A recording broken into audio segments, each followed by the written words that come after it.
Ypsilanti is not just the home of Eastern Michigan University. It is a town filled with rich history, dating back to 1823. Thus, it has been a town with many historical sites, including EMU itself, the famous water tower, historic buildings, and even a section of the city called Depot Town, so named because it was where the train station was located, and a place where Amtrak still rolls through several times a day.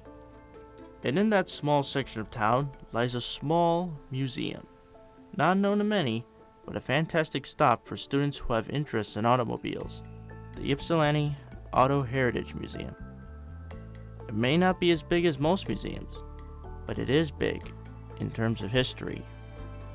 Before it was ever a museum, it was the last surviving dealership for the Hudson Motor Car Company, which lasted from 1909 to 1954 before merging into Nash. The museum is a great and unique tribute to a long-ago car brand, and also its famous racing history. We had the chance to speak to Mickey and Patti at the museum to hear what they had to say about the history of the museum and the dealership. My name is Mickey Ichesco, and I'm one of the original directors of the museum when it started way back in 1995. I am the administrator. If someone wants to have a tour or wants to have an event, they schedule it through me. When I first came to Ypsilanti, my good friend Jack Miller was a Hudson dealer here. And I started in the DeSoto Plymouth dealership. We became good friends and I hung out here a lot.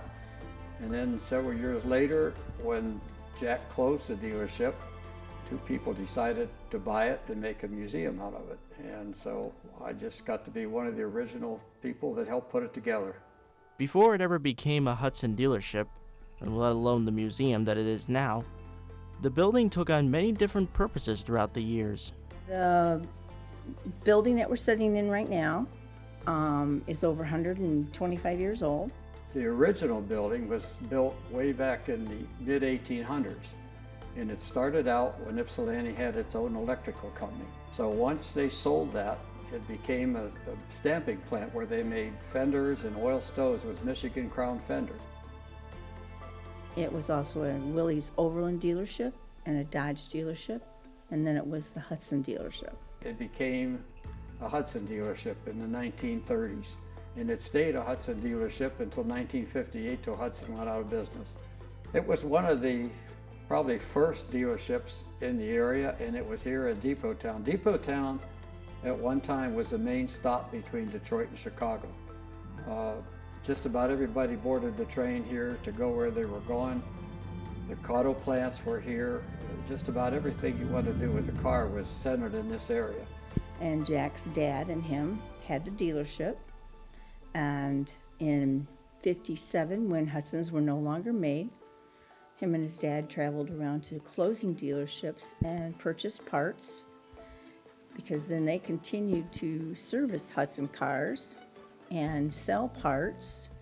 And later in years, Jack would continue to restore Hudsons and sell Hudson cars. And then after that, it decided, when Pete and Skip decided to make a museum out of it, they purchased the buildings and put this together. The cars that we have here, they were all built here, except for the Hudsons. I like a lot of them, and my favorite car is the green '53 Lincoln that's over there because I really like big American cars.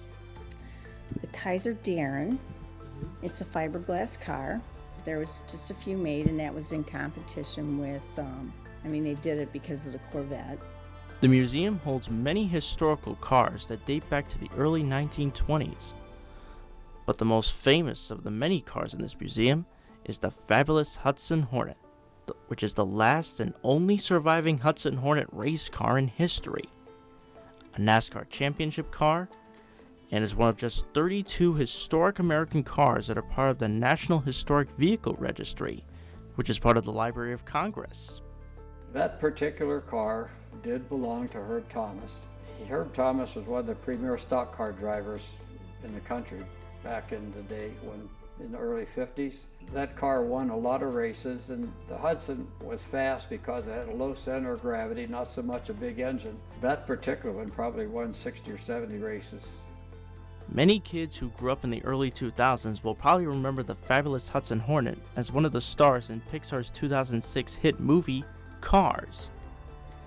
In the movie, the character Doc Hudson, voiced by legendary actor and race car driver Paul Newman, is based on this Hudson Hornet, and he even had the title of the Fabulous Hudson Hornet when he used to race for the Piston Cup.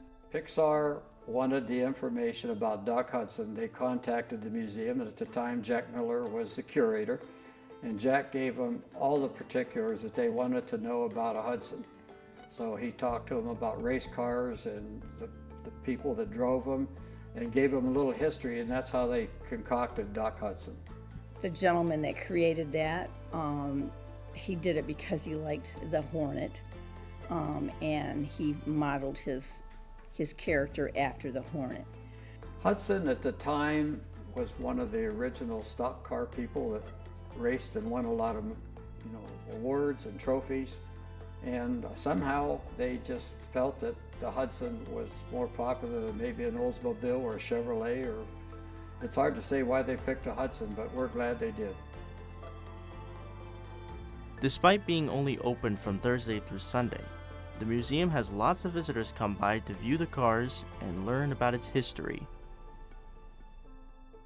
We get a lot of younger people in here now that we never used to get, that are interested in how we got the cars here, how we did things way back then, as they put it, because they're not used to the stuff that we have now. I mean, everything has changed so much that they're really interested in the past history of how things got to where they were.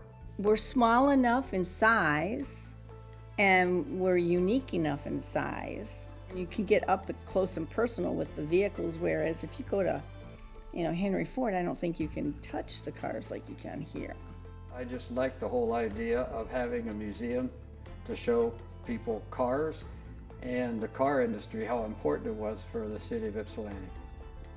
To this day, the Ypsilanti Auto Heritage Museum remains in Depot Town, and it is a treasure for anyone, student or not, who wants to learn about the important part of the American automobile heritage. With a long history behind it and many cars on display, there's sure to be something there that anyone can enjoy.